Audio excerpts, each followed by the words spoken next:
Hello दोस्तों, श्री शिवाय नमस्तुभ्यम। दोस्तों, आप लोग कैसे हैं? तो अभी तक आप लोगों ने रुद्र संहिता के अध्याय 16 का संपूर्ण श्रवण किया।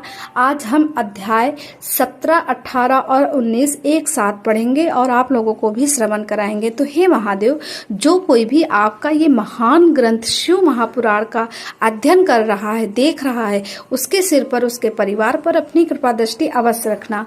तो चलिए जानते हैं कि इस अध्याय में ऐसा क्या विशेष बताया गया है। ब्रह्मा जी कहते हैं, नारद मुने कुबेर के तपोबल से भगवान शिव का जिस प्रकार पर्वत श्रेष्ठ कैलाश पर सुबह आगमन हुआ, वह प्रसंग सुनो। कुबेर को वर देने वाले विश्वेश्वर शिव जब उन्हें निधिपति होने का वर देकर अपने उत्तम स्थान को चले गए, तब उन्होंने मन ही मन इस प्रकार विचार किया, ब्रह्मा जी के ललाट से जिनका प्रादुर्भाव हुआ तथा जो प्रलय का कार्य संभालते हैं, वे रुद्र मेरे पूर्ण स्वरूप हैं। अतः उन्हीं के रूप में गुहाकों के निवास स्थान कैलाश पर्वत को जाऊंगा। उन्हीं के रूप में कुबेर का मित्र बनकर उसी पर्वत पर विलास पूर्वक रहूंगा और बड़ा भारी तप करूंगा। शिव की इच्छा का चिंतन करके उन रुद्रदेव ने कैलाश जाने के लिए उत्सुक डमरू बजाया। डमरू की वह ध्वनि जो उत्साह बढ़ाने वाली थी, तीनों लोकों में व्याप्त हो गई। उसका विचित्र एवं गंभीर शब्द आहान की गति से युक्त था, अर्थात सुनने वालों को अपने पास आने के लिए प्रेरणा दे रहा था। उस ध्वनि को सुनकर मैं तथा श्री विष्णु आदि सभी देवता, ऋषि, मूर्तिमान, आगमन, निगम और सिद्ध वहां आ पहुंचे।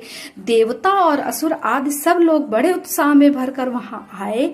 भगवान शिव के समस्त पार्षद तथा सर्व लोग वांदित महाभाग गढ़पाल जहाँ कहीं भी थे, वहां से आ गए। इतना कहकर ब्रह्मा ने वहां आए हुए गढ़पालों का नामोल्लेख पूर्वक विस्तृत परिचय दिया। फिर इस प्रकार कहना आरंभ किया। वे बोले, वहां असंख्य महाबली गढ़पाल पधारे। वे सब के सब सहस्त्रों भुजाओं से युक्त थे और मस्तक पर जटा का ही मुकुट धारण किए हुए थे। सभी चंद्रचूड़, नीलकंठ और तिलोचन थे। हार, कुंडल, केयूर तथा मुकुट आदि से अलंकृत थे। वे मेरे श्री विष्णु के तथा इंद्र के समान तेजस्वी जान पड़ते थे। अरिमा आदि 8 सिद्धियों से गिरे थे तथा करोड़ों सूर्यों के समान उदासित हो रहे थे। उस समय भगवान शिव ने विश्वकर्मा को उस पर्वत पर निवास स्थान बनाने की आज्ञा दी। अनेक भक्तों के साथ अपने और दूसरों के रहने के लिए यथा योग आवास तैयार करने का आदेश दिया। मुने तब विश्वकर्मा ने भगवान शिव की आज्ञा के अनुसार उस पर्वत पर जाकर शीर्घ ही नाना प्रकार के ग्रहों की रचना की। फिर श्री हरि की प्रार्थना से कुबेर पर अनुग्रह करने भगवान शिव सानद कैलाश पर्वत पर गए। उत्तम मुहूर्त में अपने स्थान में प्रवेश करके भक्त वत्सल परमेश्वर शिव ने सबको प्रेम दान दे सानाथ किया। इसके बाद आनंद से भरे हुए श्री विष्णु आदि समस्त देवताओं, मुनियों और सिद्धियों ने शिव का प्रसन्नता पूर्वक अभिषेक किया। हाथों में नाना प्रकार की भेंटें लेकर सबने क्रमशः उनका पूजन किया और बड़े उत्साह के साथ उनकी आरती उतारी। मुने उस समय आकाश से फूलों की वर्षा हुई जो मंगल सूचक थी। सब और जय जयकार और नमस्कार के शब्द गूंजने लगे। महान उत्साह फैला हुआ था जो सबके सुख को बढ़ा रहा था।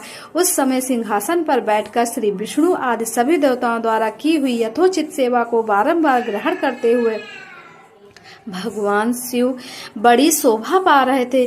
देवता आदि सब लोगों ने सार्थक एवं प्रिय वचनों द्वारा लोक कल्याणकारी भगवान शंकर का पृथक पृथक स्तवन किया। सर्वेश्वर प्रभु ने प्रसन्नचित से वह स्तवन सुनकर उन सबको प्रसन्नता पूर्वक मनोवांछित वर एवं अभीष्ट वस्तु में प्रदान की। मुनि तदनंतर श्री विष्णु के साथ में तथा अन्य सब देवता और मुनि मनोवांछित वस्तु पाकर आनंदित हो भगवान शिव की आज्ञा से अपने अपने धाम को चले गए। कुबेर भी शिव की आज्ञा से प्रसन्नता पूर्वक अपने स्थान को गए। फिर वे भगवान शंभु जो सर्वथा स्वतंत्र हैं, योग पारायण एवं ध्यान तत्पर हो पर्वत प्रवर कैलाश पर रहने लगे। कुछ काल बिना पत्नी के ही बिताकर परमेश्वर शिव ने दक्ष कन्या सती को पत्नी रूप में प्राप्त किया। देववर से फिर वे महेश्वर दक्ष कुमारी सती के साथ विवाह करने लगे और लोकाचार पारायण हो सुख का अनुभव करने लगे। मुनीश्वर, इस प्रकार मैंने तुमसे यह रुद्र के अवतार का वर्णन किया है, साथ ही उनके कैलाश पर आगमन और कुबेर के साथ मैत्री का भी प्रसंग सुनाया है। कैलाश के अंतर्गत होने वाली उनकी ज्ञानवर्धनी लीला का भी वर्णन किया है, जो इहलोक और परलोक में सदा संपूर्ण मनोवांछित फलों को देने वाली है। जो एकाग्र चित्र हो इस कथा को सुनता या पढ़ता है, वह इस लोक में भोग पाकर परलोक में मोक्ष का लाभ करता है। तो हे महादेव, जिसने भी इस आपके महान ग्रंथ को सुना है, देखा है, उसके सिर पर अपनी दृष्टि अवश्य बनाए रखना। हर हर महादेव। तो यहीं पर रुद्र संहिता का प्रथम खंड समाप्त होता है दोस्तों। अगले वीडियो में रुद्र संहिता का द्वितीय सती खंड स्टार्ट होगा, उसको मैं पढ़ूंगी और आप लोगों को भी पढ़कर सुनाऊंगी। मैं रोज एक वीडियो इसका डालती हूँ, आप लोग कृपया ध्यान से पूरा वीडियो सुनना।